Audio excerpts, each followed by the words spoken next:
Good evening. It's Sunday and time for our weekly update. So I just got home from visiting my daughter up in Wisconsin. So had a wonderful weekend. I'm sorry if I wasn't able to get back to everyone quickly. The internet connection up there was kind of hit or miss. So if you have any questions, please let me know. I'm going to be going over everyone's work since I didn't have a lot of opportunity to do it over the weekend, and catch up on a couple of papers that I saw that had gotten lost in my email. So, for review, let's look at week 5. I know at this point in the game, people start getting a little bit nervous because paper 2 is due, and then you have the exam coming up. The thing I want to keep I want you to keep in mind for this paper that once you turn it in, no rewrites. I gave you lots of opportunities to rewrite paper number 1, and you should have a good understanding at this point of what my expectations are. Now, this paper is not as long as paper number 1. Paper number 1 was actually the hardest paper to do. So you can get across what you need to in paper 2 doing 3 pages, 4 pages, but not under 3. Anything under 3 is not going to be acceptable to me. Also, that's not including the title page. It's not including any abstract. If you include an abstract, now I don't require an abstract, but if you choose to put one on, that's not included in your paper count. And references are not included in your page count. So keep that in mind. Also, your grammar, keep that in mind. Your APA format, keep that in mind. And make sure that you are answering the questions that are being asked in the rubric, and make sure that you are answering them completely. Remember, you should have, at this level, you need to have headings for your papers. You don't want your paragraphs to be exceptionally long, so just so that you keep that in mind for your paper that's coming up. Now let's look at the calendar. I had some questions come to me related to this week's assignments because I have a SOAP note here. And you'll see that there's a SOAP note assigned here. However, it's not on the syllabus. And that's okay. So what we're going to do this week, I've seen as a whole, I think your SOAP notes are okay. But I have decided that I'm going to put together a little presentation for you to review, and that will be your SOAP note assignment for the week. So you don't need to turn in a SOAP note. What you need to do is watch the presentation that I put together, and that will be ready for you no later than Tuesday. And all you have to do is watch it. And once you watch it, I would expect that you pay attention and are not making errors any longer in regard to the information that I put on the SOAP note. And I have case studies due Wednesday, and I sent out an announcement about case studies, and it incited some anxiety in some students. But for week 5, I want you to decide the topic. So I want you to find something that's out there current related to women's health. It can be the Zika virus, although I don't want everybody doing the Zika virus. So please, let's see, healthcare reform. It could be different trends that you're seeing. And all you need to do is write a couple paragraphs on it. And then your classmates will interact and ask questions, and then it'll proceed just as we always do our case studies. The big thing is you need to come up with a topic, something current going on in women's health today. And the sky's the limit. You can pick anything you want, and really a couple of paragraphs is adequate.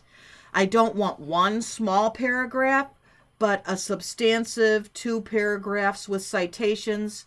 And really, to do an assignment like this shouldn't take longer than a couple of hours at the most. So I don't want you to be, this is for your, this is a learning opportunity for you. So I decided to do this assignment for you to enhance the experience. So think of it as in this manner. You don't have a SOAP note due this week. You do have your case study due, and you do have your paper due, but the paper really, again, shouldn't take you that long to put together. Although, believe me, I know how it is. In my doctoral program, I spend an inordinate amount of time sometimes writing papers. I can spend hours looking at something just to come up with the right introductory sentence. So, believe me, I understand and I sympathize with you. So let's go back to courses here, and let's go to 103. And again, like I say every week, 103 doesn't make a difference. The content's all the same. So let's look to week 5. So for week 5, you can see that we have the case study discussion here, which is going to be the topic that you choose. And, you know, this, I need to update this because I just corrected all of these things, so there are still some errors, so don't pay attention to this. What I want you to do is exactly what I have asked you to do, and that is to write on a topic, a current topic related to women's health. So disregard that. And you can see when in your paper, you have a couple of drafts, and there's draft 1 and draft 2. When you submit your paper, you're going to submit it into the right area. So this is where you're going to submit your paper. The rubric is here. And this is how I grade your paper. I developed this rubric, and I'm looking to see if you have all of these. You have to meet all the criteria in order to get these points. So that's how we work that one.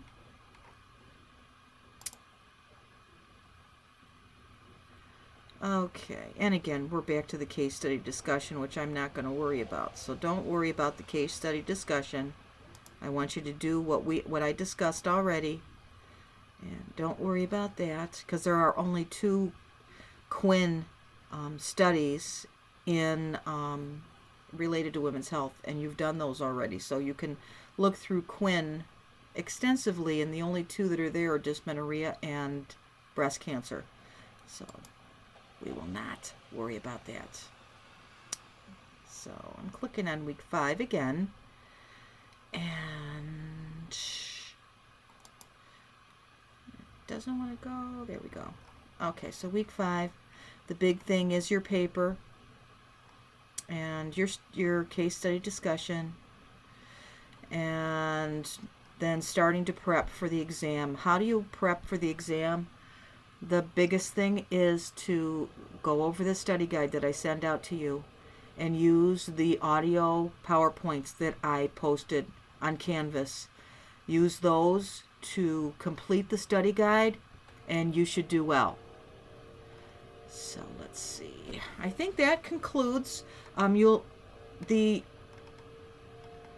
weekly check-in. So you will be getting some emails from me throughout the week. I'm going to try and ensure that I have all those grades done. And you also will be getting an assignment to watch that PowerPoint presentation on SOAP notes. It's not going to be really, it's not going to be like an hour-long presentation. I like to do things short and sweet and to the point. So it'll be about probably between 15 and 20 minutes or so. Otherwise, I hope that you have a wonderful rest of your Sunday evening. And if you have any questions or concerns, please let me know.